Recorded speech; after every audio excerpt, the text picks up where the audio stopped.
이번 기회에 다 잡아들여 싹 다 정리해. 국정원에도 대공 수사권을 줄 테니 우선 방첩사를 도와 지원해. 지금 자금이면 자금, 인력이면 인력 무조건 도와. 그래서 뭐 알겠다고 일단 답변을 했다고 합니다. 일단 국회는 경찰을 통해 봉쇄하고 있습니다.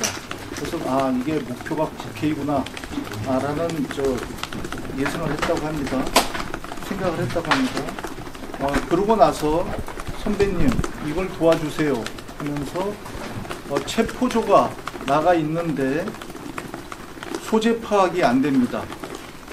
체포 대상자 명단을 불러주면서 위치 추적을 해달라고 했는데 정확한 워딩은 검거 지원을 요청한다 이렇게 했다고 합니다. 그러면서 우선적으로 명단을 불러주었다고 합니다. 명단을 불러드리겠습니다. 그 체포 대상자니까. 이분 홍 차장이 기억하는 순서입니다. 이재명, 우원식, 한동훈, 김민석, 박찬대, 정청래, 조국, 김어준, 김명수 전 대법관, 김민웅, 참고적으로 김민석 저희 최고위원이 형님인 걸로 알고 있습니다. 권순일, 그리고 권순일 전 선관위 위원과 또 한 명의 선관위 위원을 불러주었는데 기억을 못한다고 합니다. 여기까지 듣고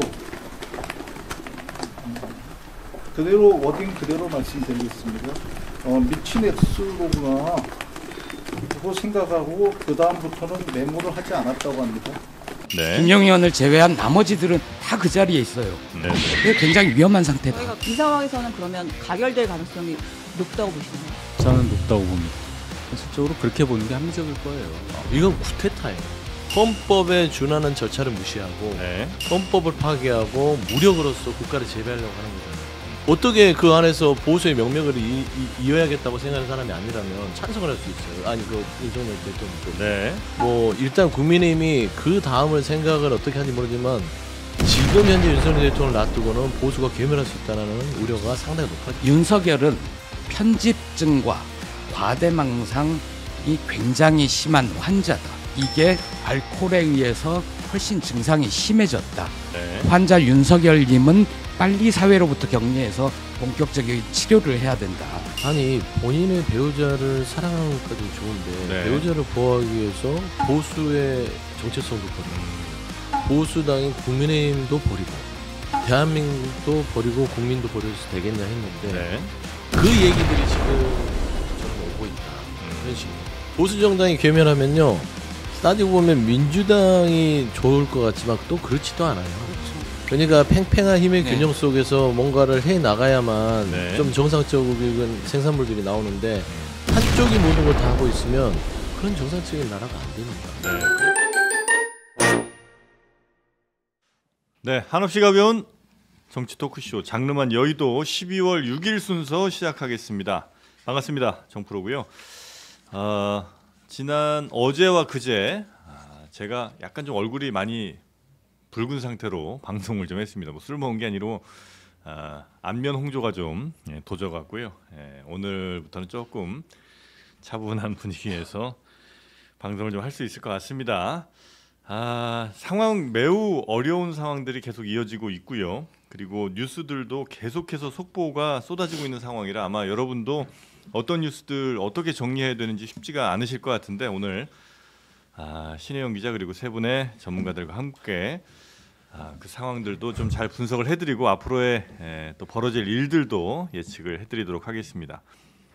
그리고 대통령이 왜 비상계엄을 했을까에 대한 왜에 대한 질문이 저는 어제 그제 계속 있었는데요. 알아냈습니다. 몇몇 유튜브들 보면서 제가 원인 이유를 파악을 했거든요. 이따 알려주세요. 그 얘기도 함께 나누도록 하겠습니다. 정프로님도 유튜브를 이거 원래 이제 안 보던 유튜브들인데 궁금해서 본 거죠. 봤죠. 아, 와 그래서 완벽하게 해결이 됐어요. 이유를 알겠죠. 수사를 하셨군요. 그러니까 왜 했는지만 빼고 나머지는 다 파악이 됐었거든요. 어떻게 됐고 이게 다 됐는데 왜 했을까? 그게 영 안 됐는데 다 해결이 됐습니다. 네, 그거 이야기는 이따가 예. 잠시 나누도록 하겠습니다. 대방출해 주십시오. 함께 이야기 나눠주실 분들, 오늘 오시는 길이 얼마나 쉽지 않았을까요? 가시밭길이었을 것 같습니다. 네, 윤희석 국민의힘 대변인님 어서 오십시오. 안녕하세요. 네, 그리고 서용주 맥정치사회연구소 소장님 반갑습니다. 네, 안녕하세요. 조국혁신당 김보협 대변인님 어서 오십시오. 예, 안녕하십니까. 네, 그리고 신혜영 기자. 네, 안녕하십니까. 네, 오늘 아주 막중합니다. 예. 네. 임무가. 자, 그러면 일단 오늘 뭐 전해드릴 내용 뉴스들이 참 많습니다만 그 중에도 크게 보면 일단 한동훈 대표가 네. 태세 전환을 했습니다. 그것도 굉장히 큰 뉴스고요. 그리고 선관위의 계엄군이 300명 가까이 굉장히 빠른 움직임으로 들어갔다는 사실도 드러났고요. 관련해서 하여튼 오늘 하나하나 좀 전해드리도록 하겠습니다. 어떤 뉴스부터 볼까요? 한동훈 대표 네. 발언부터 좀 들어가야 될 것 같은데요. 사실 이 비상계엄 사태 이후에 한동훈 대표의 입장 변화가 상당히 드라마틱했습니다. 네. 일단 계엄령이 선포됐을 때는 이거는 위법이고 위헌이다. 네. 당장 이제 국회로 모이고 우리가 국민과 함께 이걸 결사적으로 막겠다라고 했어요. 그리고 그 다음 날에는 비상계엄에 대해서 당 대표로서 사과한다라고까지 네. 했었죠. 자, 그런데 탄핵 이야기가 나올 때는 탄핵은 당론으로 반대한다라는 입장을 냈단 말이죠. 우리가 탄핵이 가결되지 않도록 노력하겠다라는 입장을 어저께 밝혔습니다. 네. 자, 그런데 오늘 아침에 긴급 최고위를 소집했어요. 원래 오늘 최고위가 있는 날이 아니거든요. 7시 반에 당에서 공지 문자가 왔습니다. 8시 40분 긴급 최고위라고 왔고 오늘 아침에 뭐 친한계들이 따로 모인다 만다 뭐 이런 얘기도 있었는데 뭐 결과적으로는 안 모인 것 같아요. 자, 그리고 최고위를 열어서 한동훈 대표가 윤석열 대통령의 신속한 조속한 직무정지가 필요하다라는 입장을 밝혀요. 직무정지요. 예, 직무정지, 대통령의 직무를 정지할 수 있는 방법은 탄핵이죠. 그거 말고 또 있습니까? 저희가 알기로는 없습니다. 하야도 있습니다. 그건 이제 그건 정지를 직무정지가 아니라 시킨다기보다는 직의 정지가 될 텐데 네. 왜 이런 입장을 밝혔는지 발언을 저희가 좀 길지만 네. 있는 그대로 좀 들어보면 좋을 것 같아요. 한동훈 대표의 발언이요. 예, 이 네. 발언을 들어보면서 오늘 아침 최고의 분위기도 좀 살펴볼 수가 있거든요. 네. 발언 좀 길지만 들어보겠습니다. 어젯밤 지난 계엄령 선포 당일에 윤석열 대통령이 주요 정치인들 등을 반국가 세력이라는 이유로 고교 후배인 여인형 방첩사령관에게 체포하도록 지시했던 사실, 대통령이 정치인들 체포를 위해서 정보기관을 동원했던 사실을 신뢰할 만한 근거를 통해서 확인했습니다.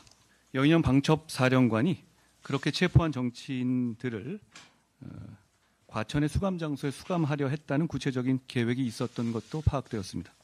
앞으로 여러 경로로 공개될 것이라고 생각합니다. 저는 어제 준비 없는 혼란으로 인한 국민과 지지자들의 피해를 막기 위해서 이번 탄핵에 대해서는 통과되지 않게 노력하겠다고 말씀드렸습니다만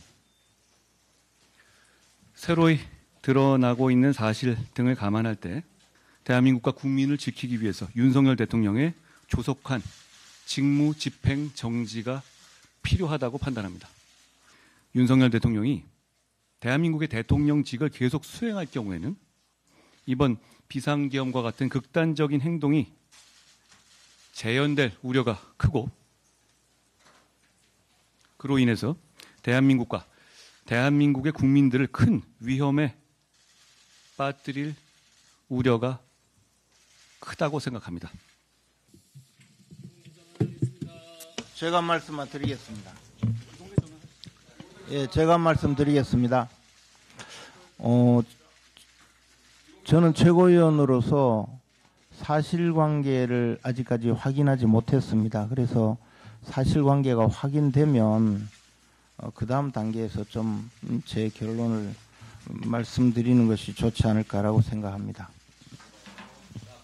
네. 네. 뭐 다급하게 김재원 최고가 제가 말씀드리겠습니다. 네. 제가 말씀드리겠습니다. 네. 하면서 사실관계 확인이 되면 그 다음에 하자 이런 예. 얘기를 좀 했는데 예. 굉장히 다급했던 이유는 한동훈 대표가 이런 입장 변화 네. 혹은 뭐 입장의 완전한 전환이 이루어지고 그 이야기를 이제 공개적으로 하다 보니 굉장히 좀 급했던 것 같습니다. 일단 어제는 뭐 다 뉴스에서 알려졌듯이 위헌적인 비상계엄을 대통령이 했다. 그러나 탄핵은 막도록 노력하겠다였거든요. 예. 근데 갑자기 지금 직무정지를 시킨다. 이거는 탄핵이잖아요. 탄핵을 하겠다라고 바꿔먹은 그 이유는 뭐라고 혹시 파악하고 계십니까? 그 설명을 듣기 전에 네. 제가 이제 좀 여러 가지 오늘 굉장히 속보가 많기 때문에 네. 이렇게 사실관계를 좀 정리해야 될 것들은 정리를 하고 네. 갈게요. 자, 일단 아침에 이 한동훈 대표의 최고위 발언 상당히 뭐 좀 충격적인 발언이기도 했는데 여태까지 입장이 봤을 때, 그러니까 지금 이제 김재원 최고가 막 약간 말리잖아요. 네. 사실관계를 확인해야 된다. 아직 안 됐다. 그러니까 최고위가 시작하기 전에 있었던 사전에 있었던 비공개 최고위에서 추경호 원내대표와 한동훈 대표의 좀 경론이 오갔다고 해요. 한동훈 대표가 내가 오늘 이 같은 이야기를 하겠다라는 얘기를 당연히 했겠죠. 네. 조속한 직무정지의 필요를 이야기하겠다라고 했는데 이제 추경호 원내대표는 말렸다라는 거예요. 똑같이 김재원 최고랑 똑같은 취지로 사실관계부터 파악하자. 근데 그러면서 추경호 원내대표가 그런 내용으로 말을 할 거라고 하면 최고위에서 하지 말고 한동훈 대표의 개인 명의로 그럼 해라. 지도부의 입장처럼 비춰질 수 있으니 이런 네. 얘기까지 오간 상황에서 한동훈 대표가 이 발언을 강행을 했던 거예요. 근데 거기 내용이 나오잖아요. 대통령이 계엄 선포 당일에 주요 정치인들을 반국가 세력이라는 이유로 여인형 방첩사령관에게 체포하도록 지시했다. 네. 그리고 체포한 정치인들을 과천에 어딘가에 수감시켜. 수감하라고 했던 네. 구체적인 계획이 있었던 것도 파악이 됐다. 이렇게 배경 설명을 하거든요. 네. 그러니까 이제 여기에 대한 사실관계 확인하자고 한 거겠죠. 추경호 원내대표는. 네. 자, 그런데 오늘 이제 또 하나의 단독 보도가 나왔습니다. 저는 이 보도가 사실 좀 굉장히 약간 정말 실화인가 싶은 어떤 보도인데, 뉴스죠? 일단은 윤석열 대통령이 홍장원 국가정보원 1차장에게 네. 국정원 인사에게 방첩사령부와 협조해서 한동훈 대표를 체포하라고 직접 지시를 내린 것으로 확인이 됐다라는 그러니까 거예요. 정치인으로 그냥 얘기한 것도 아니고 한동훈을 찍어서 한동훈을 잡아라. 일단 기사의 내용은 그렇습니다. 예.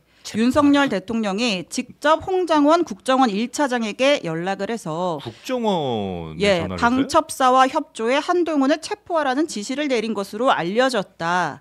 대통령이 직접 전화를 했고 네. 전화를 받은 이 홍장원 차장은 국정원에는 그런 일을 할 수 있는 조직과 인력이 없고 지시를 이행할 수단이 없다라는 이유로 난색을 표했대요. 그래서 예. 이 지시를 이행하지 않자 네. 홍장원 1차장을 경질한 것으로 알려졌다. 이런 보도가 나왔습니다. 아니 근데 뭐 체포를 하려도 이유가 있어야 될 거 아니에요? 네. 이유는 아직 뭐 보도되진 않은 것 같은데. 예. 그 시점이 네. 포고령 전후인지 봐야죠. 비상계엄을 선포를 했으면 네. 포고령 1호가 국회, 지방의회, 정당의 활동을 금지한다잖아요. 네. 그러니까 한동훈 대표가 뭔가 활동을 하면 그 포고령 1호 위반이다. 그러므로 체포의 근거가 된다라고 윤석열은 생각했을 것 같아요. 자, 이제 아까 뭐 여쭤보려고 자, 하셨던 얘기를 한동훈 듣겠습니다. 대표의 이 입장 변화에 대해서 물론 이제 이런 이유들이 있는 것 같긴 한데요. 어떻게 좀 파악을 하고 계신지. 일단 그 비상계엄 발동에 대해서는 가장 신속하게 그리고 가장 확실한 메시지로 반대를 했고 비상계엄안 해제에 대단히 기여를 하지 않았습니까, 한 대표가? 네. 그것과 이제 탄핵과는 또 다른 이슈이기 때문에 다르게 판단해야 될 여지가 분명히 있었죠. 근데 한동훈 대표가 지금 갑자기 이제 입장 바꿨다고 말씀하시지만 네. 발언의 행간을 좀 봐야 될 필요가 있어요. 네. 일단 저희 당 의원들이 바로 그 다음 날 당론으로 탄핵은 반대한다고 의총에서는 결론을 내렸어요. 네. 의원총회에서는. 네. 근데 한동훈 대표가 그 과정에 참여를 끝까지 하지 않았습니다. 중간에 의원들의 의견을 듣다 나갔죠. 예. 나가는 과정에서도 순조롭게 퇴장하는 과정은 아니었다고 들었습니다. 예, 그 과정은 그런 결론적으로는 한동훈 대표는 그 의총 결과에 참여하지 않았다는 거를 일단 중요하게 봐야 하는 거예요. 네. 그 당론 성립에 한동훈 대표가 참여하지 않은 거다. 두 번째는 어제 저희 최고위원회에서 한동훈 대표가 이렇게 표현을 했죠. 탄핵이 안 되도록 노력하겠다. 네. 그게 막도록 노력하겠다. 이유가 윤 대통령의 행위에 옹호하는 그것이 아니라 준비되지 않은 탄핵으로 인한 혼란, 거기에 따른 국민적 피해를 막기 위함이다. 이렇게 네. 얘기를 했어요. 네. 그러니까 의총에서 나온 결론과는 다 결이 좀 다르죠. 막도록 노력하겠다. 아니, 그러니까 한동훈 대표의 그 모든 워딩을 우리가 잘 헤아릴 시간은 지금 없는 것 같고요. 그러니까 어제는 그렇게 해야 돼요. 지금 탄핵을 막았. 중요한 얘기예요. 아니 이게? 그렇게 판단을 하면 예. 제가 드리는 말씀을 예. 안 받아들이실 준비가 된 거예요. 지금 급하셔서 그런데 제가 설명을 드리자면 네, 네, 저한테 네. 되게 중요한 얘기예요. 알겠습니다. 마음속으로는 탄핵의 가능성에 대해서 많이 생각하고 있었다고 봐야 된다는 의미예요. 이 얘기는. 한동훈 대표가 탄핵은 무조건 반대야. 그러면 당연히 그렇게 얘기를 하고 그 네. 탄핵 반대 의총에 참여했을 거 아닙니까? 네, 네, 그걸 네. 설명드리는 겁니다. 네. 자, 그리고 마지막 어제 발언 마지막에는 네. 의총 저희 당 의총 상황, 네. 당론이 의원총회에서 결정되는 상황에 대한 본인의 어떤 소회를 얘기를 했어요. 당 대표 모르게 진행이 되고 있고, 네. 당 대표 모르게 뭔가 회의가 진행돼서 당 대표도 모르는 당론이 결정되는 것은 말이 안 된다 이렇게 표현을 했단 말이죠. 네. 그러면 앞서 있었던 그 당론에 대해 부정한다고 봐야 되는 거예요. 그 상황이 벌어졌다. 그럼 왜 그랬느냐? 네. 한동훈 대표는 비상계엄 발동 그 과정에서 본인이 겪었던 것에 대한 여러 가지 느낌 중에 본인을 체포하러 왔다는 그것을 가장 충격적으로 받아들인 걸로 저는 판단합니다. 그럼 되게 실망스러운 건 뭐냐면 한동훈 대표는 물론 뭐 어느 정치인이 사연 없는 정치인 어디 있고 어떤 상황들 다 얘기하고 싶으나 말 못하는 정치인 얼마나 많겠어요. 이재명 대표는 안 그러겠어요. 조국 대표는 안 그러겠어요. 그러나 적어도 대중을 상대로 국민을 상대로 정치를 하는 사람이라면 본인의 메시지에 대해서는 본인이 책임을 지는 거고 특히나 어제 같은 경우는 위헌적인 그 비상계엄에 대해서 분명히 지적을 했는데 그럼에도 불구하고 헌법을 가장 준수해야 될 대통령에 대해서 탄핵은 반대한다고 얘기를 했잖아요. 그럼 이제 그 반대 입장에서 오늘 바뀌게 된 이유가 지금 말씀 중에 물론 이제 조금 내심은 이제 탄핵을 가고 싶었으나 이제 못 갔다는 말씀 정도가 좀 있었던 것 같은데 그 바뀐 이유가 본인을 체포하는 걸 보고 아니, 제가 말 다 안 끝났어요. 아 그래요? 예. 알겠습니다. 그래요. 아 그럼 아니 그렇게 얘기를 하시면 예. 그게 아니라 예. 본인 포함 예. 제가 그러니까 얘기를 하는 과정을 자꾸 끊으시니까 그래요. 네, 네. 그렇잖아요. 얘기는 그거 같아요. 한동훈 대표가 원래는 탄핵에 대해서 네. 아예 반대 입장은 아니었고 네. 그게 이제 국민을 생각하면서 여러 가지로 여당 대표니까 대통령에 대해서 여당 대표로서 탄핵에 적극 찬성하는 모습은 조금 모호성을 띌 수밖에 없었지 않았냐. 그러니까 오늘의 입장 변화는 기존의 입장이 반대가 아니었기 때문에 입장 변화가 아니다. 그래서 그런 얘기 같아요. 네. 그래서 대통령을 바로 다음 날 만나서 여쭤봤다는 거 아니에요. 네. 왜 나를 체포하려고 했느냐, 정치인에 대해서 왜 체포조를 띄웠느냐. 아 대통령한테 여쭤봤어요. 예. 네. 항의를 했죠. 그랬는데 대통령께서 그럴 거였으면 방첩사령부를 보냈지 네. 다른 부대를 보냈겠느냐라는 답변이 있었다고 해요. 진짜 잡을 생각은 아니었다. 그런 건 아니다. 지시한 적이 없다. 아, 그런데 네. 지금 한동훈 대표 여기서부터 시작이에요. 예. 어젯밤에 그런 지시가 있음을 확인했다는 거 아니에요. 네.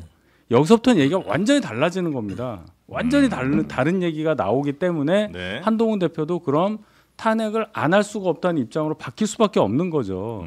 본인 포함해서 우원식 의장, 이재명 대표 체포조를 다 해서 지금 홍장원 국정원 차장한테 얘기했다는 거 아니에요. 네. 이걸 신뢰할 수 있는 어떤 분으로부터 근거를 받아서 본인이 얘기한 거 아닙니까 오늘? 알겠습니다. 그거는 다른 거죠. 이 정보가 확실하게 입수되기 전과 후는 다른 네. 거니까. 네. 예. 그럼 이제 그거에 그 이어서 하나만 또 짧게만 여쭤보고 이 정도 상황이면 국민의힘 의원들도 본인을 포함한 혹은 본인이 따르고 있는 여러 정치 지도자들을 잡아가려고까지 했던 상황까지 확인이 됐다면 당대표에 의해서 그러면 국민의힘 의원들도 사실은 이제는 참을 수 없는 상황이 돼야 되는 거 아니에요? 그래서 탄핵에 대해서도 반대 당론 미룬 거는 지금 사실은 너무 어려운 상황 아닙니까? 그래서 지금 11시부터 네. 의총을 하고 네. 있잖아요. 그래서 아마 다른 의견이 나올 수도 있겠죠. 있겠다. 네. 제가 알겠습니다. 보기에는 지금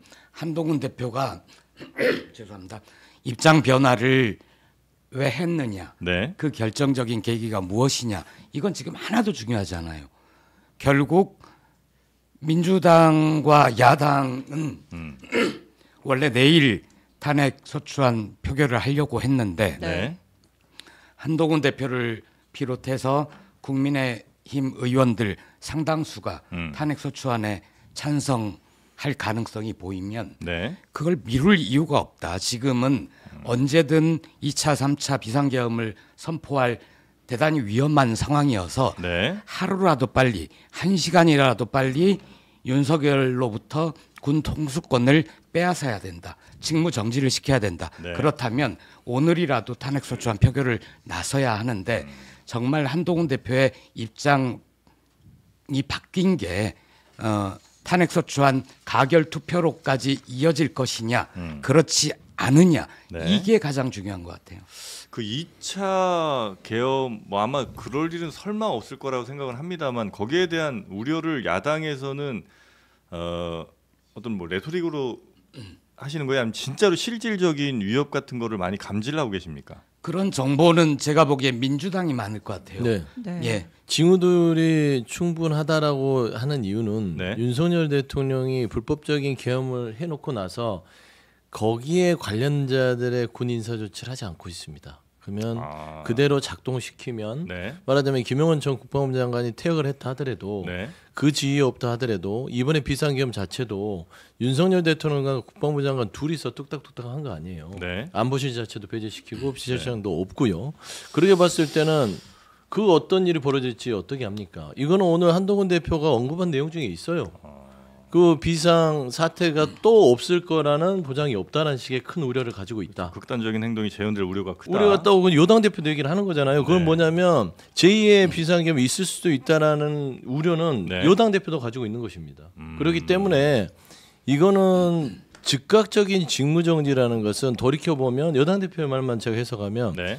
대한민국과 국민을 위해서 하는 필요성 가장 시급하다고 얘기를 한 거 아니에요. 네. 그러니까 국민들이 그냥 우리가 현실적으로 보죠. 뭐 정치적인 어떤 분석보다는 국민들이 불안해요. 엊그제 그런 일을 겪고 나서 지금 어안이 봉봉하고 무슨 거의 멘붕이 생활을 해야 되니까 하지만 또 이런 일이 또 벌어질 수 있지 않을까라는 불안감이 사라지지 않고 있습니다. 그렇잖아요, 사실상. 슈퍼에는 지금 통조림이 동나고 있어요. 네. 계란이 품귀 현상이 있고요. 일단은 쟁겨 놓는 겁니다, 집에. 그러니까 이런 불안들을 국민들이 만연해서 가지고 상존하고 품고 산다면 이게 생활이 되겠습니까? 대한민국의 불안을 제거하려면 결국에는 가장 큰 불안 요소인 대통령이 직무를 일단 정지를 시켜놓는 게 시급하다는 거를 오늘 한동훈 대표도 동감했다는 측면에서는 네. 탄핵의 투표에서 가결 여부는 결국에는 국민의힘의 선택에 달렸어요.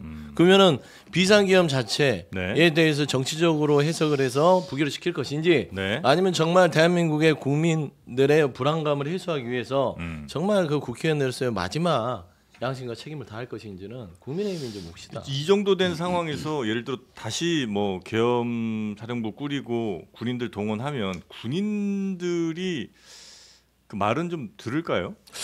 그거는 모르는 일이에요. 아, 그래요? 그러니까 당연히 안 들을 공산이 크다고 저는 봅니다. 예. 왜냐하면 이 정치민주화 이후에 많은 군경들이 불법적인 명령에는 거부할 공산이 더 커졌어요. 네, 그 다음에 뭐 여러 가지 SNS라든지 기계 발달이 있기 때문에 이게 비밀리에 가기는 쉽지 않을 텐데 네. 그럼에도 불구하고 안 그런 세력들은 분명히 있다.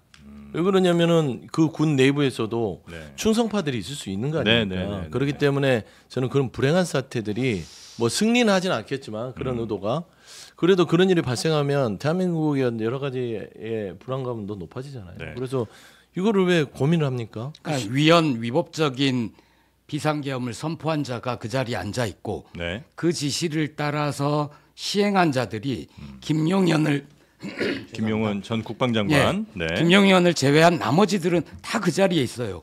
그리고 국방에 어제 나와라 했는데 방첩사령관 뭐 37 모두 안 나왔잖아요. 그냥 거부한 거거든요. 그래서 그 사람들은 최소한 언제든 부당한 지시를 따를 수 있다. 다만 현장에 있는 군인들, 네. 중간 간부들 이런 사람들은 부당한 명령을 거부를 할 수는 있는데 네. 모두가 인간적인 고뇌에 처하겠지만 그걸 끝까지 거부하는 자와 어쩔 수 없이 그 명령을 수행하는 자가 있을 수 네, 있겠죠. 네, 네, 네. 그래서 굉장히 위험한 상태다. 저희가 그 박안수 참모총장 얘기를 들어봤잖아요. 육군 참모총장, 예, 계엄사령관, 계엄사령관으로 임명이 돼서 예. 포고령을 받았다라는 거 아니에요. 이미 쓰여진 포고령을 받고 음. 계엄사령관이다. 라고 해서 계엄을 선포한다라고 해서 박완수 총장이 이거는 법적으로 문제가 될 수 있지 않습니까? 라고 얘기를 했더니 김영은 장관이 법적 검토를 마쳤다. 거부하면 항명이다라고 했다라는 거 아니에요. 네. 그래서 따랐다라는 거 아니에요. 그러니까 지금 2차 계엄을 그러니까 민주당의 제보가 여러 가지 들어가면서 이제 민주당이 2차 계엄을 의심하는 정황은 일단 복수의 육군 부대에 그러니까 윤석열 대통령 지금 탄핵 표결로 예정된 7일이죠. 7일 다음 날인 8일 일요일까지 네. 복수의 부대에 지휘관 비상 소집 대비 지시가 내려졌다라는 거예요. 지휘관들 비상 대기하고 있어라. 예. 네. 이제 그러다 보니 혹시 네, 만일의 사태에 대비하라라는 건데 일단 지금 7일에 표결이 됐을 때 어제까지만 해도 국민의힘에서는 당론으로 탄핵을 반대한다는 입장이 나왔잖아요. 네. 그렇다면 당론으로 반대해서 탄핵안이 부결이 됐을 때 뭐 광화문이든 어디든 좀 국민적인 집회가 일어날 수 있고 사람들이 광장으로 모일 수 있고 그때 그런 상황에서 2차 계엄을 선포할 수 있다라는 의심을 이제 민주당이 한 것이죠. 네. 예, 예. 이제 그렇게 2차 계엄을 뭐 안 하리라 보지만 만에 하나 하더라도 아마 군인들이 특히나 일선에 있는 군인들은 결코 뭐 시민들에게 어떤 위해를 가한 행동을 안 할 거라고 그런 거에 대한 믿음은 좀 있습니다. 왜냐하면 이제 지난 밤에서도 그랬고 심지어 계엄군들도 보니까 본인들이 국회로 지금 출동하는지 당시에 출동했던 그 계엄군인들도 국회에 출동하는지 몰랐고 예, 내려보니 도착해서 알았다. 국회라는 거. 그 다음에 자신들은 대북 관련된 무슨 작전을 하는 줄 알았다고 이런 증언들이 지금 계속해서 나오고 있죠. 예, 그렇습니다. 그리고 네. 그 현장에 투입됐던 이제 여러 계엄군들의 증언이 나오고 있죠. 네. 국회의원을 다 끌어내라는 지시를 받았다. 예, 이런 증언들이 나오고 있는데 네. 그러니까 그러니까, 그거는 예. 아무리 봐도 이제 정치인들 뭐 여러 증언들 여러 뭐 정황들을 볼 때 주요 정치인들 포함한 국회의원들을 적어도 어떤 행동을 하지 못하게 좀 묶어두려는 그 의도만큼은 거의 확실하게 있었다고 봐야 되는 게 맞는 거죠 지금은. 주요 정당의 대표들 그다음에 의장단은 네. 체포를 구체적으로 했을 거고요. 네. 국회의원들도 전부 다 2명에 1명씩 군인 2명에 1명씩 해서 전부 체포해서 수방사 쪽으로 데려가고 방첩대 쪽으로 데려간다는 계획이 있었습니다. 네. 여야를 가려서 국민의힘 의원이시군요. 그럼 이쪽으로 민주당, 조국혁신당, 진보당 이쪽으로 그렇게 가르지 않아요. 왜냐하면 포고령 1호가 네. 정당 국회 활동을 금지한다잖아요. 그러면 모든 국회의원들을 일단 체포를 하는 겁니다. 앞서 제가 언급했던 네. 그 윤석열 대통령이 홍장원 국정원 1차장에게 한동훈 대표 체포를 지시했다. 네. 이 보도에 대해서는 국정원에서 해당 보도는 사실이 아닙니다라고 하는 공식 입장이 지금 조금 전에 나왔어요. 네. 근데 다만 이제 한동훈 대표가 오늘 이 발언을 이제 지도부의 이견에도 불구하고 이 발언을 공식적으로 했던 건 본인 나름의 신빙성 있는 제보가 있다는 판단을 해서겠죠. 자, 그럼 이제 이 상황에서 우리가 주목해야 될 건 지금 그래서 7일로 예정되었던 탄핵안 표결이 당겨질 수도 있다는 얘기가 나온단 오늘로? 말이에요. 예, 지금 뭐 네. 민주당에서는 신중하게 접근을 한다라고 했지만 당장 지금 국민의힘에서 이 정도의 탄핵에 찬성하는 기류가 있다라고 한다면 그리고 뭐 주말에 뭐 2차 비상 개헌 뭐 이런 얘기까지 나오는 상황이라면 차라리 당겨서 신속하게. 오늘도 할 수 있다. 네. 다만 국민의힘의 입장을 지켜보고 신중하게 결정하겠다는 입장인데 오늘 조국혁신당은 당장 오늘 하자는 입장인 거잖아요. 그렇습니다. 오늘 네. 오전 10시에 조국 대표가 긴급 기자회견을 했는데요. 네. 여러 가지 중에 가장 중요한 건 윤석열 탄핵 국민 예. 항쟁을 오늘부터 시작을 하자. 그래서 탄핵에 찬성하는 모든 국민들 여의도로 집결해달라. 탄핵 소추안이 처리될 때까지 네. 국회 주변을 지켜달라. 이렇게 호소 야당 의원들은 다 국회 혹은 예, 국회 의원들은 근처에 있는 있는데 거죠? 네. 이제 시민들도 네, 네, 네. 여의도로 모여달라고 호소를 하면서 네. 국민의힘의 일부든 상당수 의원들이 입장 변화를 보이는 만큼 네. 내일까지 기다릴 게 아니라 위험한 상황을 방치하지 말고 신속하게 오늘 가자. 당장 신속하게 네. 탄핵 소추안을 처리해서 윤석열 직무 집행을 정지를 시키자 네. 이런 제안을 예. 했습니다. 그러면 지금 국민의힘도 11시에 비상이총이 있고 민주당도 11시 반에 비상이총이 있어요. 그럼 뭐 이제 뭐 오늘 표결할지 내일 표결할지 날짜가 정해지겠죠. 그럼 중요한 건 결국은 탄핵안이 가결이 되느냐 부결이 되느냐 이거잖아요. 이 상황에서는 그러면 가결될 가능성이 높다고 보시나요? 저는 높다고 봅니다. 현재 상황에서 만약에 탄핵 표결을 추진하면 가결 가능성이 높다. 네. 그거는 국민의힘의 상당수 의원들 혹은 최소 한 10명 정도 이상은 가결로 던질 것이라는 예. 말씀이신 거죠? 현실적으로 그렇게 보는 게 합리적일 거예요. 일단 어제도 저희 당 초선의원 5명이 연명으로 네. 이제 성명을 냈죠. 물론 네. 거기에 탄핵을 찬성한다는 얘기는 없지만 예. 예를 들어 대통령이 사과를 하고 뭐 임기단축 개헌을 받아들이고 뭐 이런 요구 조건을 걸었어요. 네. 근데 그러한 그들의 요구가 받아들여지지 않은 상태가 계속 표결 때까지 유지가 된다면 그분들은 제 생각에는 아마 찬성을 할 가능성이 높다고 봐야 될 것이고 네. 조경태 의원은 아예 오늘 본인은 탄핵 찬성한다고 선언을 했습니다. 네. 그리고 한동훈 대표가 직무 정지라고 표현을 했지만 네. 그 단어는 탄핵 찬성을 의미한다고 보면 한동훈 대표와 생각이 같은 또 다른 의원분들도 상당수 있기 때문에 표결이 있을 경우에는 네. 아마도 가결될 수 있는 숫자가 되지 않을까. 네. 네. 네. 그 앞선 의총에서 그런 얘기가 있었잖아요. 이걸 만약에 당론으로 막겠다라고 한다면 어쨌든 표결을 하려면 200명 이상이 들어가야 되는데 아예 안 들어가는 방식을 택해서 투표를 아예 안 하게 하면 못 하게 하면 200표가 나올 수가 없으니까 그렇게도 추경호 원내대표가 좀 막을 수도 있지 않을까요? 근데 개별 국회의원이 네. 본회의장에 출입하는 것을 누가 물리적으로 막을 수가 있겠어요. 그렇죠. 그거는 불가능한 얘기고 네. 정말로 국민들께 보여드려서는 안 되는 장면이라고 봅니다. 네. 예. 한동훈 대표가 네. 추경호 원내대표한테 한번 경고를 했잖아요. 내가 모르는 당 대표가 모르는 당론이 자꾸 나온다라는 것인데 오늘 한동훈 대표가 긴급 이 최고위를 소집해서 발언한 내용은 대표가 얘기하면 당론이라고 보는 게 네. 대략적인 정치권의 상식이에요. 그거를 이제 추경호 원내대표가 맞불 작전으로 지금 우총을 소집해서 추경호 원내대표발 당론을 또 이제 내려고 하겠죠. 그러니까 저는 이제 그 내부에서 치열하게 싸우겠으나 네. 탄핵 탄핵 가결의 부분들은 크게 염려할 필요가 없어진 상황 같아요.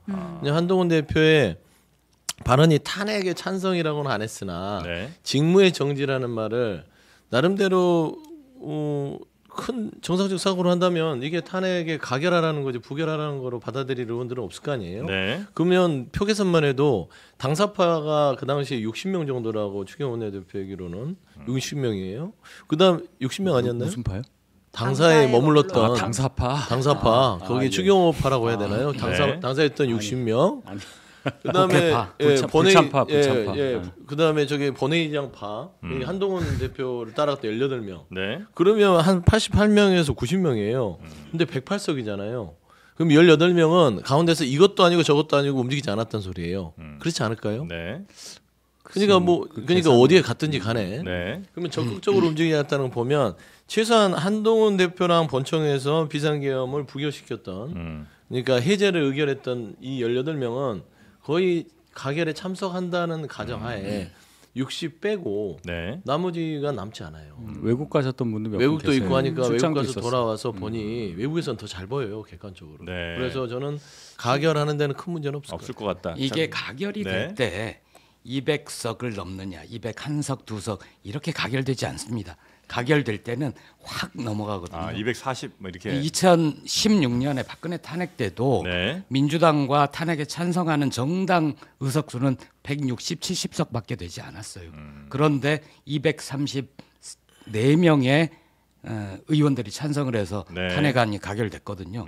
저는 이번에도 그럴 거라고 봅니다. 그 네. 말씀하신 당사파 중에서도 이탈 세력이 국회파로 합류를 할 거고 네. 대략 2016년 234 숫자 안팎에서 탄핵안이 260석은 넘어갈 거예요. 그러니까요. 네, 왜 그러냐면 네. 제가 이게 짧게 얘기하면 박근혜 대통령 시절의 국정농단에 대한 탄핵 상황과 지금 윤석열 대통령이 저지른 이 불법 기업은 완전히 이 차이가 있어요. 그렇죠. 왜냐하면 박근혜 전 대통령의 그거는 최순실 등 국정농단의 옆에 있는 사람들이 말하자면 자리 가지고 돈 가지고 어떤 이런 헌정 질서를 문란시켰던 부분으로 탄핵에 당했단 말이에요. 그러면 이건 박근혜 전 대통령의 무능에 속하는 겁니다. 따지고 보면. 네. 근데 이 윤석열 대통령의 이러한 행위는요. 이건 구테타예요. 헌법에 준하는 절차를 무시하고 네. 헌법을 파괴하고 무력으로서 국가를 재배하려고 하는 거잖아요. 민주주의는 그걸 허락하지 않습니다. 네, 네. 민주주의를 파괴하는 행위를 했다는 대통령에 대해서는 이거는 어떻게 그 안에서 보수의 명맥을 이어야겠다고 생각하는 사람이 아니라면 찬성을 할 수 있어요. 아니 그 윤석열 대통령 쪽. 네. 그렇기 때문에 저는 뭐 일단 국민의힘이 그 다음을 생각을 어떻게 하는지 모르지만 지금 현재 윤석열 대통령을 놔두고는 보수가 괴멸할 수 있다는 우려가 상당히 높아진 거예요. 탄핵을 만약에 해요. 정치권에서. 그다음에 산하나가 헌법재판소잖아요. 헌법재판소가 근데 지금 현재 6명 헌법재판관이 아마 있는 걸로 알고 있고요. 예. 그러면 탄핵을 뭐 인용하는 데 있어서 이게 인원이 안 된다는 얘기가 지금 계속 나오고 있지 않습니까? 원래 헌법재판관이 9명으로 구성이 되죠. 네. 근데 지금 이제 6명인데 헌법재판관에서 어떤 결정을 내리려면 7명 이상이 모여야 하고 그 중에 6명 이상이 찬성을 해야만 결정을 내릴 수가 있습니다. 근데 지금 6명이잖아요.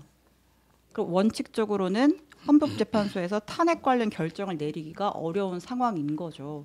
이거 어떻게? 그래서 지금 해야 원래 됩니까? 지금 이제 뭐 여야 몫으로 남겨진 이제 추천 후보군이 있습니다. 네. 민주당에서 2명, 이제 국민의힘에서 1명 이렇게 추천을 했는데 네. 이 추천을 하는 걸 이제 공식적으로 대통령한테 올려서 임명을 받는 절차를 거쳐야 되는데 아직 이 절차가 이루어지지 않고 있단 말이죠. 자, 그런데 일단 만약에 뭐 오늘이든 내일이든 탄핵안이 통과가 된다고 가정을 했을 때 그럼 대통령이 직무정지에 들어가잖아요. 그러면 권한대행을 한덕수 총리가 하겠죠. 근데 권한대행은 헌법재판관을 임명할 수 있는 권한이 없다라는 게 이제 박근혜 탄핵 때의 전례였어요. 그때는 헌법재판관이 8명이어서 1명을 이제 추가로 임명을 해서 9명 완전체를 만들어 놓고 하려고 했는데 그때 권한대행에게는 임명권이 없다라는 결정이 난 거예요. 그러다 보면 지금 이제 6명으로는 결정을 내릴 수 없는 상황에서 네. 이제 임명이 표류가 되면 헌법재판소의 심리 과정과 결정 과정도 무한히 늘어날 가능성도 있다. 물론 이제 탄핵 소추안은 6개월 내에 결정을 해야 되긴 하죠. 제가 알기로는 그런데. 탄핵 소추가 송부돼서 6개월 안에 해야 된다. 예. 60일 아니에요? 아니요. 아니. 그는 저 대통령 선거 얘기하는 거고요. 예. 그건 좀 찾아보겠습니다. 네네. 저도 네. 찾아보겠습니다. 여튼 그 헌법재판소에서는 그러면 통과가 될 가능성이 매우 낮은 거예요? 매우 낮은 게 아니라 지금은 물리적으로 불가능에 불가능한 가깝다고 거예요? 보고 사실 이렇게 된 것은 민주당에서 그동안 헌재 재판관 임명 과정을 계속 미뤄왔던 게 큰 원인이에요. 또 따지고 보면 3명이 이제 결혼이 되잖아요. 네. 10월 달에 그렇게 됐단 말이에요. 네. 그러면 이게 다 국회 몫이에요. 여당 1명, 야당 그다음에 2명. 야당 둘인데 야당 둘이 아닙니다. 여둘, 야당목 야 하나, 여야 합의 하나. 여야 합의 하나. 예, 그래서 민주당 하나, 저희 당 하나, 합의 1명 이렇게 돼야 되는데 민주당이 우리 의석수 많으니까 2석 달라 이렇게 된 겁니다. 조국 신당에서는 과거에 바른미래당에서 추천한 것을 배경 삼아 본인들도 1석 달라고 그랬어요. 네. 이렇게 되면서 미뤄지면서 지금 1달 반 이상 헌재가 6명 체제로 지금 운영되고 있는 거고 이건 민주당이 죄송한 말씀이지만 자초한 거예요. 그러면 16년도에도 박한철 소장이 임기 만료로 물러나면서 8명이 됐을 때 네. 국회 몫으로 추천을 하나 해야 됐는데 국회에서 이거는 황교안 권한대행 임명할 수 없는 건이다 해서 안 보냈어요 추천을. 그래서 네. 8명을 그냥 재판을 한 겁니다. 헌재 그 결정을 한 거예요. 그러니까 그 전례가 있다는 것, 네. 이제 이런 문제들이 남아 있다. 어떻게 그러니까 헌재 부분들은 뭐 그동안 정치권에서 여러 가지 사안 때문에 미뤄왔던 게 있는데 6명으로도 심의 의결이 가능하다는 게 헌재 입장이긴 해요. 본인들 스스로가. 결정까지는 아닙니다. 아니 그냥 심의를 할 수 있다. 그러면 이제 저는 지금 이제 헌재 얘기를 하는 것들은 의미가 없어요. 왜 그러냐면 지금 직무의 정지가 중요한 것이지 탄핵의 심판이 중요한 게 아닙니다. 지금 민주당이 바라는 거는 네. 대통령 윤석열을 파면한다가 아니에요. 대통령 윤석열 위험한 대통령을 잠시 직무에서 배제한다. 설령 나중에 뭐 돌아오는 한이 그건 있더라도 지금 이 대한민국 국민들한테 중요한 게 네. 아닙니다. 그리고 그 결과에 대해서는 차차 시간을 가지고 여야 대표끼리 만나서 이야기를 나눠가면서 이 전국을 어떻게 풀어갈 것인지 얘기하면 되는 것이고 네. 지금 우리가 집중해야 되는 거는 위험한 대통령의 직무를 빨리 정지시키는 것들. 그러니까 탄핵의 심판은 그 위에 우리가 고민하면 되지 않을까 생각합니다. 네. 이제 그게 당연히 탄핵 소추를 하고 나면 헌법재판소에서 파면 결정을 하는 것, 그게 2016년도의 사례여서 네. 단일 경로밖에 없을 것이다라고 사람들이 많이 생각을 합니다. 그리고 그게 뭐 보편적인 방식이기는 한데 이 상자 바깥에 다양한 생각들을 할 수 있어요. 우리가 예를 들어서 말씀하신 대로 위험한 인물로부터 빨리 안전해지는 게 중요하다. 네. 직무를 정지를 해놓고 250이든 60이든 그 여야의 압도적인 다수가 직무 정지에 동의를 했으면 그 다음 체제는 어떻게 할 것이냐에 대해서 의견들을 또 논의할 수 있습니다. 예를 들어서 개헌을 논의할 수 있습니다. 그래서 네. 부칙으로 임기 단축을 하는데 합의를 하잖아요. 일단 직무정지 시켜놓고 그렇습니다. 네. 그러면 어떤 효과가 나냐면 헌법재판소 재판관 6명에게 대한민국 운명과 국민들의 삶에 지대한 영향을 끼치는 이 결정을 그 훌륭한 6분이지만 네. 그분들한테 맡길 것이냐 아니면 개헌안을 하면 국민들이 개헌 동의 투표를 하잖아요. 즉 국민 탄핵, 국민들에 의한 파면 이게 가능한 겁니다. 그런 방식이 있고 아예 근데 부칙으로 임기 단축만 하는 건 너무 작은 개헌 아니냐. 네네. 오랜만에 개헌판이 열렸으면 지금 현재 5년 단임제라는 권력 구조 이게 문제 있으면 그동안 공감대가 있었던 4년 중임제 대통령제로 개헌하는 것까지 포함해서 할 수도 있습니다. 그래서 개헌이 그다음 트랙이 될 수도 있고요. 네. 그러면 직무 정지 상태에서 개헌과 이후에 뭐 관리 내각이 필요할 거 아닙니까? 그럴 때는 그럼 어떻게 할 거냐? 한동훈 총리를 권한대행으로 놔두되 여야가 내각에 참여를 해서 공정한 중립내각 혹은 선거관리 내각을 구성하는 방안 이런 것까지도 포함해서 다양한 방식이 있을 수 있습니다. 네네네. 그러니까 그 탄핵 이후에 당연히 헌재는 이것만 따질 게 아니라 상자 바깥의 세상을 여러 가지 정치적인 상상력을 발휘해 볼 수 있다. 네네네. 알겠습니다. 근데 저희가 헌재 결정을 염두하지 않고 갈 수는 없을 것 같아요. 만약에 헌재에서 이게 탄핵이 기각이 된다라고 해버리면 정말 또 다른 큰 혼란이 올 수도 있는 거잖아요. 그러니까 일단은 6인 체제에서는 결정까지 내려지지는 못한다라는 건데, 그러니까 앞서 우리가 이진숙 방통위원장 때 이게 내 직무가 정지된 상태인데 6인이라서 계속 정지 상태면 나는 어떡하냐라고 해서 받아들여졌잖아요. 그래서 6인이 심리는 할 수 있다라고 했단 말이에요. 네. 그럼 이제 만약에 뭐 앞으로 지켜봐야겠지만 뭐 6인이라도 그럼 결정까지 할 수 있다라는 뭐 법적 해석이 나올 수도 있겠죠. 근데 그랬을 때 그럼 우리가 헌재의 지금 구성원도 좀 살펴봐야 되는 거잖아요. 네. 국회가 임명하기로 한 몫이 3몫이 남아 있고 그럼 지금 6명은 어떻게 임명이 됐느냐. 그러니까 우리가 어쩔 수 없이 그 성향을 따지지 않습니까? 누가 임명했고 이런 네. 것들 살펴봤을 때 만에 하나 6인 체제로라도 헌재에서 이거를 결정할 수 있다면 그때는 어떻게 될 거라고 좀 보세요. 그 6명의 그러면, 예. 성향들 중에 또 보수 진보들이 또 있으시니까. 그러니까 이제 뭐 그렇죠. 보수 진보라고 나누진 않겠습니다만 네. 어떠한 대통령이 임명했느냐를 보고 우리가 이제 유추를 하죠. 네. 예. 그러니까 지금 보면은 뭐 6명이 보수 둘, 진보 둘, 뭐 중립 둘, 뭐 이렇게 보시는 분도 있고 뭐 해석을 좀 다르게 하시는 분들도 있는데 결론은 6명 전원이 그럼 탄핵에 찬성을 해야 인용이 된다는 얘기잖아요. 근데 이제 여러 해석들이 있는데 한두 명 정도는 이 탄핵에 대해서 대단히 부정적으로 볼 가능성이 높다 이런 얘기도 있어요. 그래서 제가 말씀드리는 것은 네. 그래서 법에도 9명이 있는 상태를 당연히 상정을 해서 7명 이상 참여하여 6명 이상의 찬성으로 결정해야 된다고 둔 거 아니에요. 근데 이걸 지금 우리가 6명이 성향이 어떻고 6명이 전원이 찬성해야 되고 이런 얘기까지 가는 이게 바로 민주당에서 계속 네. 국정에 대해서 그 무거움을 잊고 정파적으로 행동한 결과다. 그 지점은 꼭 지적할 필요가 있습니다. 네. 네. 근데 뭐 지금 이제 그거에 대한 논의를 또 하기는 조금 아니 뭐 논의가 아니라 지적은 하는 거예요, 제가. 지적을 하면 저도 한 가지 더 지적할 수 네. 있는데 저도 마찬가지로 민주당이 잘못했다고 봅니다. 다 그리고 잘못했습니다. 윤희석 대변인께서 조국혁신당이 헌재 한 자리 추천 권한을 조국혁신당이 요구했다고 하는데 그런 적은 없습니다.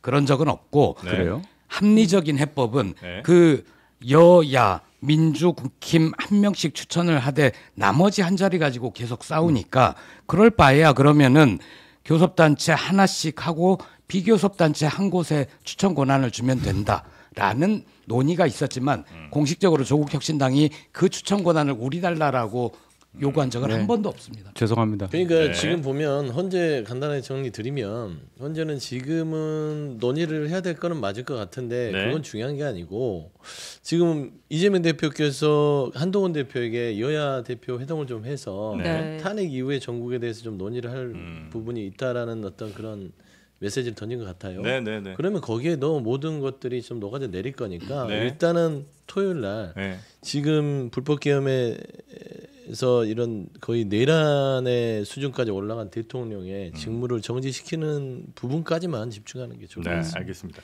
자 그리고 네. 또 꼭 봐야 되는 것 중에 하나가 그 계엄 당시에 비상계엄 네. 당시에 국회 뭐 많은 군인들이 들어왔고요. 그리고 네. 국회보다 더 빨리 더 많은 군인들이 갔던 곳이 선관위라는 거잖아요. 맞습니다. 예, 그게 저희가 네. 그날 밤 이제 국회 그 광장에 내리는 헬기, 뭐 공수부대 이런 것들에만 집중을 했었는데 네. 사실 계엄군이 국회보다 더 빨리 그리고 말씀하신 대로 국회 한 280여 명 갔거든요. 네. 선관위에 297명, 거의 300명에 가까운 계엄군이 가서 한 3시간 동안 이제 선관위를 점거하는 이제 그런 상황이 벌어졌는데요. 계엄 사령부가 꾸려지기도 전이었습니다. 그러니까 사실 선관위에 들이닥친 계엄군은 계엄령이 선포되기 전부터 좀 대기를 하고 있었던 걸로 보이는 네. 그런 정황까지 있는데 뭐 방첩사령부 요원들이 사복 차림으로 들어가서 뭔가를 이제 확보하려고 했다 이런 의혹들이 있거든요.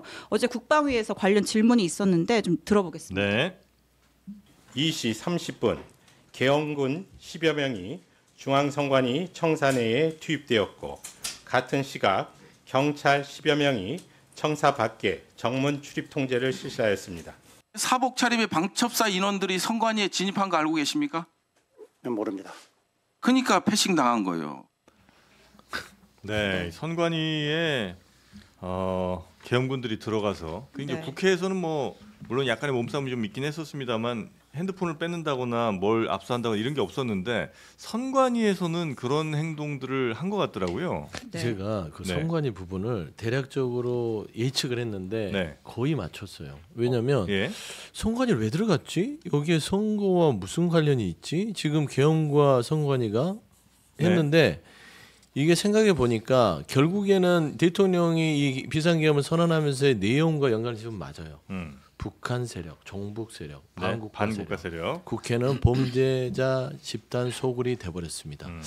이게 뭐냐면 부정선거 부분에 대해서 윤석열 대통령이 관심이 많았던 것으로 알고 있어요. 관심 정도가 아니라 매우 신념에 가까운 신념에 것 같아요. 가까웠던 예. 것 같고요. 그래서 이준석 의원도 페북에 썼지만 본인이 당대표 시절에 윤석열 대통령을 만날 때 그랬답니다. 제가 총장 시절에 네. 인천지검 애들한테 시켜서 그 선관위 털려고 했다. 근데 못 하고 나왔다. 못하고 난 아쉽다. 뭐 네. 이런 얘기라서 결국에는 동치시키는 게 선관위를 통해서 서버를 압수하고 거기에 수사해서 총선에서의 선거는 다 부정선거다. 그리고 그 부정선거로 당선된 다수석을 가진 민주당은 그런 세력이고 네. 이 부정선거에는 북한의 디도스 공격 등등 북한의 개입이 있었다. 라는 어떤 시나리오를 가지고 네. 저는 국회를 장악하고 비상계엄을 하려고 했던 게 아닌가. 그러지 않고서는 선관위의 그 서버를 압수해서 뭘 하려고 했을 수가 없어요. 근데 네. 김영현 정국법장관이 그 얘기를 했더만요. 네. 부정선거 부분에 대해서 확인하려고 했다. 네. 그건 이제 김용현 장관 사실상 이번 비상계엄의 거의 핵심 키맨인데 그 사람이 그 정도 얘기를 했다는 거는 이번 비상계엄의 주요 목적 내지는 진짜 목적이 그 선관위 부정선거 이거 알아보려는 혹은 뭐 여기서 뭔가를 해보려는 그게 진짜 목적이 아니었나 하는 생각이 좀 들기도 합니다. 요거는 좀 너무 나간 아니요. 생각입니까? 김용현 전 장관이 그렇게 언론에 직접 얘기를 했기 이야기를 때문에 했습니다. 네. 그거에 대해서 뭐 당연히 긍정을 네. 하는 거죠. 근데 실제로 그럼 그 부정선거라는 거에 대해서 대통령이나 아니면 그 국방장관 이런 사람들은 지난 총선 내지는 하여튼 뭐 우리나라에서 벌어진 선거에 대해서 잘 믿지 않는다는 거예요? 그런가 보네요. 그러니까 저는 개인적으로 그 부정선거 얘기 나올 때마다 하는 네. 얘기가 네. 개표 현장을 한 번이라도 본 사람이면 절대로 그런 얘기 할 수 없다는 얘기를 강조를 해요. 예. 개표 현장에서는 양쪽에서 첨예하게 몇 표 우리 표 한 표라도 더 나오게 하기 위해서 네. 빠지는 걸 방지하기 위해서 그렇겠죠. 불을 켜고 몇십 명이 달라붙어서 한 테이블에 있단 말이에요. 네. 그 다음에 칠판에 적어요. 음. 숫자를 적는단 말이에요. 네, 네. 그게 선관위로 가는 거예요. 네. 그러면 현장이 제일 빨리 알고 음. 그 다음에 나중에 선관위 홈페이지 들어가서 보는 거예요. 비교하겠죠, 이게 달라지면 예. 현장에서부터 먼저 난리가 나는 겁니다. 예. 그러니까 절대로 조작을 할 수가 없는 거예요. 예. 그런데 자꾸 뭐 투표용지가 어쩌다 이런 얘기들 하시는 분들은 음. 부수적으로 설명이 필요 없는 부분에서 집착하는 거라고 저는 생각을 하는데 그럼 지금 얘기 나오는 게 선관위를 현장에 가서 뭐 서버를 압수수색해서 뭔가 조작의 근거가 나왔다고 이제 얘기하는 것 자체가 성립이 안 된다는 말씀 저는 먼저 드리고 네. 실제로 가서 뭘 하려고 했었는지에 대해서는 뭐 더 사실관계를 알아야 하는데 네. 정프로님께서 확실히 알았다고 하시는 걸 아까 얘기하셨으니까 저는 그게 더 궁금해요. 아니 그래서 제가 이제 네. 봤어요. 몇몇 유튜브들을 봤더니 지금 와 저 깜짝 놀란 게 지금 이 상황에 대해서 그들도 난 멘붕에 빠져 있을 거라 생각을 했거든요. 왜냐면 이런 초유의 사태가 벌어졌으니까. 그런데 이거를 비상계엄 대첩 잘했다 그러죠. 네, 대첩 예. 내지는 선관위 상륙작전 대성공 이러면서 진짜 대통령이 대단하다는 거예요. 그래서 자기가 심지어 어떤 패널은 헐리우드 배우 뭐 그거 내가 한 2시간 정도 대통령을 의심했던 게 너무 후회가 된다고. 아 역시 대통령이 그냥 이런 일을 벌이실 분이 아닌데. 저랑 똑같은 거 보셨네.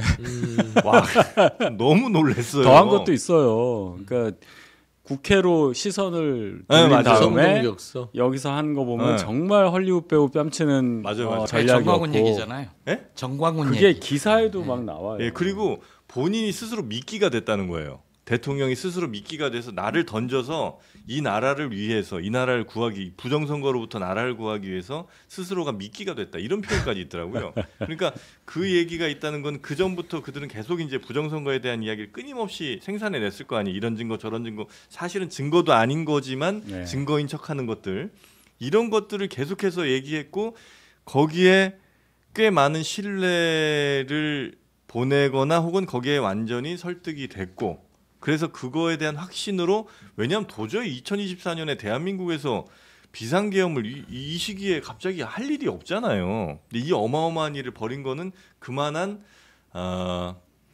강력한 확신이 대통령에게 있었고 그 확신을 심어준 것은 그 유튜브들 외에는 도저히 가능성이 다른 거는 보이지 않는다. 그거는 뭐 대통령만이 아시는 거고 김용현 장관 정도는 아실 것 같아요.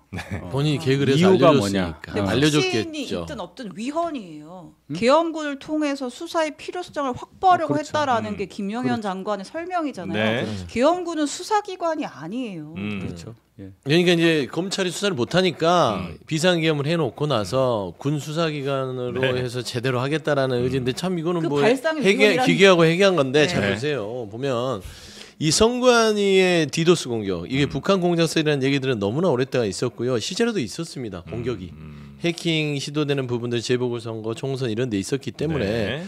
이게 하루 이틀 있었던 것이 아니에요. 그러니까 이제 부정선거를 부정선거로서 조사하는 게 아니라 북한 공작설을 넣으려고 했던 겁니다. 왜 그러냐면 지금 윤석열 대통령의 말하자면 비상계엄의 담화문은 그냥 민주당은 북한 세력과 동조한 예를 들면 종북 세력이고 반국가 세력이에요. 네. 그리고 한동훈 대표는 이런 종북 세력과 반국 세력과에게 동조될 우려가 큰 여당 대표인 것이죠. 그렇기 때문에 본인은 이걸 격리를 해야 되고 네. 이 종북 세력들을 처단해야 돼요. 이게 따지고 보면은 간첩 색출 작전을 만드는 겁니다. 그 근거가 선관위에 이 부정선거의 서버를 가지고 만들면 돼요. 네. 그렇지 않습니까? 네. 그거 국민들한테 들이대면서 알고 봤더니 이렇게 민주당이 180석이 될 수가 없습니다. 국민 여러분도 이상하셨죠? 하반기에 이게 다 총선이 부정선거입니다. 북한이 개입했습니다. 저는 이 시나리오를 생각해서 공산이 크다. 아니 그게 그냥 창조한 만든 시나리오가 아니고 어제 제가 의사 출신인 김선민 의원하고 방송을 같이 했는데 그분 말씀이 포고문이나 그때 대국민 간담회 이런 텍스트 분석도 하고 언행 모든 걸 다 분석해 봤을 때 그리고 지난 2년 반 동안까지 윤석열은 편집증과 과대망상이 굉장히 심한 환자다. 그리고 이게 알코올에 의해서 훨씬 증상이 심해졌다. 이 위험한 인물을 빨리 사회로부터 격리하지 않으면 이 농담이 아니고 네. 진짜로 의료인의 입장에서 환자 윤석열님이라고 표현을 하더라고요. 저는 윤석열 뒤에 더 이상 대통령을 붙이지 않는데 네. 환자 윤석열님은 빨리 사회로부터 격리해서 본격적인 치료를 해야 된다. 그리고 또 하나 중요한 게 그 비상계엄 선포 날 국회에 있었던 사람을 포함하여 네. 공포에 시달렸던 모든 국민들, 특히 이전에 계엄을 겪어보고 끔찍한 장면들을 봤던 이분들이 이제 트라우마를 극복해서 나는 잘 살고 있어라고 생각을 했는데 이 모든 사람들이 다 굉장히 아픈 상태가 되었다. 이거를 그냥 평범한 일상으로 그냥 돌아가지는 않는다. 네. 같이 놀란 거 얘기하고 울고 싶으면 울고 광장에 나와서 소리 지르고 결국은 이런 피해를 입힌 가해자를 네. 법정에 세우는 것 그것이 가장 효과적인 치료법이다. 이 얘기까지 했습니다. 난 이런 걸 보면서도 사실은 어제도 잠깐 말씀드렸습니다만 윤석열 대통령이 보수에 정말 못할 짓을 한 것 같아요. 이런 앞으로도 수년 혹은 뭐 그 이상의 세월 동안 이런 조롱, 불신 이런 것들을 보수에 안겨준 사람 아니겠습니까? 맞아요. 사실은 그래서 난 보수 정당이 더욱더 어쩌면 윤석열 대통령에 대한 뭐 탄핵이든 하여튼 어떤 액션을 취하는 데서 더 적극적이어야 된다. 그래야 되지 않나 생각이 좀 드는 게 보수에 정말 너무 앞으로 아마 보수 정당이 상당 기간은 뭘 하기가 어렵지 않을까 생각이 좀 듭니다. 밖에서 보시는 분하고 네. 당사자 격이라고 할 수 있는 당내에 있는 사람들하고 또 다른가요? 아니 그 얘기가 아니라 예. 사태를 해결하는 속도가 예. 다를 수밖에 없습니다. 저희는 더 신중할 수밖에 없는 거고 네. 밖에 계시는 분들은 굉장히 답답하게 느끼시겠죠. 그 차이에 대해서 조금 인정을 해주시고 저희의 대처나 이런 걸 지켜봐 주셨으면 어떨까 합니다. 네. 그러니까 저도 늘 우리가 좀 반 조롱 섞인 얘기를 했던 게 있어요. 네. 아니 본인의 배우자를 사랑하는 것까지는 좋은데 네. 배우자를 보호하기 위해서 보수의 정체성도 버리고 보수당인 국민의힘도 버리고 대한민국도 버리고 국민도 버려도 되겠냐 했는데 네. 그 얘기들이 지금 저는 오고 있다. 현실로. 네. 그러니까 보수 정당이 괴멸하면요. 따지고 보면 민주당이 좋을 것 같지만 또 그렇지도 않아요. 그렇죠. 그러니까 팽팽한 힘의 네. 균형 속에서 뭔가를 해 나가야만 네. 좀 정상적인 생산물들이 나오는데 한쪽이 모든 걸 다 하고 있으면 그런 정상적인 나라가 안 됩니다. 네, 저는 네, 그런 네. 측면에서는 최소한의 보수의 명맥이 유지될 수 있는 수준의 어떤 수습과 어떤 결정들이 있어야 된다. 그리고 이제 민주당에서 어떤 뭐 뭐 국민의힘에 대한 공격이나 뭐 비판 이런 거 이제 할 때 나름의 이제 국민의힘에서도 이런저런 논리로 또 반박하고 또 민주당에 대해 잘못도 막 지적하고 이런 일들도 그렇죠. 시각이 다르죠. 어떻게 사람이 있었을 텐데 그러면 시각이 다 그 똑같아요. 모든 근거를 다 그냥 없애버려. 이제 어떤 반격을 어떤 뭐 비판을 민주당에 대해서 할 수 있겠어요. 지금 그러니까 국민의힘. 윤석열 대통령이 참 몹쓸 짓을 했죠. 예. 국민의힘에. 지금 네, 뭐 하나 선관위 속보 들어온- 관련된 속보를 조금 정리를 하면요. 네. 일단 노태학 중앙선관위원장이 공식적으로 입장 발표를 했습니다. 계엄군이 선관위를 점거한 것은 명백한 위헌이고 위법이다. 법적인 조치를 촉구하겠다라는 네. 입장을 밝혔고요. 네. 현재까지 계엄군의 선관위 내부 자료 반출은 없는 것으로 확인이 됐지만 피해를 지속해서 점검을 하겠다라고 했습니다. 지금 계엄군이 선관위 내에 어디로 진입했는지까지는 다 확인이 됐어요. 네. 선관위 과천청사 안에 정보관리국이 있고 그 산하에 통합관제센터라는 게 있어요. 그러니까 선거 정보 관련된 모든 데이터를 총괄하는 일종의 네네네. 서버 같은 것이 있는 네. 공간인데 그곳을 타겟으로 계엄군이 진입하려고 했다라는 것까지 확인이 됐고 네. 일단 선관위 발표에 따르면 내부 자료는 반출되지 않는 것으로 데이터를 네. 확인됐던 거. 저희가 이 선관위의 계엄군 투입에서 지켜봐야 될 거는 방첩사가 주도했다라는 점인 것 같아요. 네. 방첩사의 정보보호단이라고 하는 이제 부서가 있고, 그러니까 서버 데이터 확보하고 IT 관련된 거 전문적으로 하는 부서예요. 그러니까 어제도 국방에서 봤잖아요. 이 부분에 대해서는 계엄사령관 몰랐다라는 거예요. 네, 선관위로 갔는지 난 몰랐다라는 것이고, 이 방첩사령관은 우리가 알려진 충암파. 네. 그러니까 충암고등학교 이제 졸업생이 여인형 방첩사령관으로 우리가 알고 있잖아요. 예, 이런 것도 우리가 좀 주목해서 봐야 할 점 같습니다. 네. 예.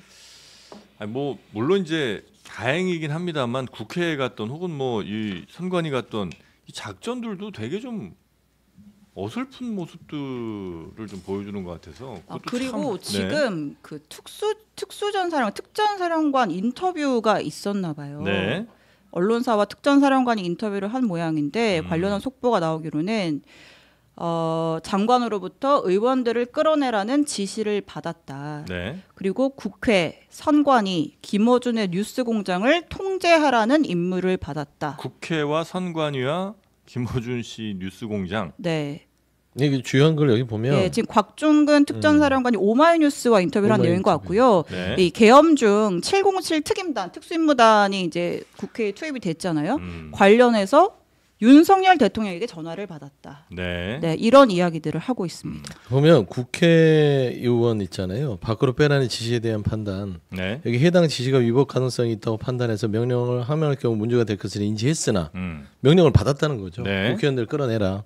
지시를 따르지 않았다. 국회의원들이 접근하지 말 것을 특전사령관은 지시했다. 그러니까 지금 국방부 장관이었던 김용현이나 그다음에 윤석열 대통령이 국회의원들을 밖으로 꺼내거나 체포하거나 어떠냐면은 그 직무를 좀 방해하라는 직접적 지시를 했던 것 같아요. 네. 그러니까 그 사람들이 인터뷰를 지금 그렇게 하면 안 되는 게 경위를 밝히는 것도 중요합니다. 네. 난 누구로부터 명령을 받아서 어쩔 수 없었다라고 얘기하는 것도 중요하지만 예. 지금 필요한 얘기는 같은 지시를 받았을 때 다시 똑같은 짓을 할 것이냐 예. 거기에 대해서 답을 해야 되는 거예요. 네. 일단 곽종근 사령관은 그 정확한 시점이 기억이 나진 않지만 707 특임당 이동하던 즈음에 대통령으로부터 직접 전화를 받았다. 대통령의 비화폰으로 전화를 받았다고 했고 국회의원을 빼내라고 지시한 주체는 김용현 전 장관이었는데 본인은 그러니까 곽 특전사령관은 해당 지시를 거부했다라고 주장을 지금 하고 있습니다. 네. 네, 군 개인에게는 실탄이 지급되지 않았다. 모발 상황에 대비한 실탄 탄통을 작전 지역에 가져가기는 했다. 실탄을 탄통을 가져가긴 했는데 예. 각 그 군인들에게 일일 뭐 개별로 다 지급하지는 하지는 않았다. 않았다. 네, 이렇게 주장을 하고 있습니다. 실탄도 아마 지시가 내려왔는데 네. 특전사령관이 실탄은 가져가지 말라고 얘기한 것 같아요. 네. 장착만 안 하고 탄통만 가지고 예, 있다. 예. 뭐 자세한 상황들은 아마 네네. 시간이 지나면서 하나하나 더 밝혀지긴 할 텐데 또 우리 뭐 뉴스 특보에 가셔야 됩니까? 그렇습니다. 김구엽 대변인님. 오라고 합니다. 알겠습니다. 특보로 가십니까? 네. 대단하십니다. 아니 수석에서 특보로 가는데 뭐가 대단합니까? 알겠습니다. 그러면 여기서 세 분은 좀 보내드리고 잠시 후에 우상호 전 원내대표 모셔서 그분은 또 탄핵 전문가. 지난 탄핵 전문가, 진짜 전문가. 네, 지난 탄핵에서 또 중요한 역할을 하셨기 때문에 네. 네, 그렇게 좀 탄핵 관련된 좀 여러 가지 좀 여쭤보도록 하겠습니다. 세 분 대단히 감사하고요. 네, 다음 주에 뵙겠습니다. 고맙습니다. 네. 고맙습니다. 고맙습니다.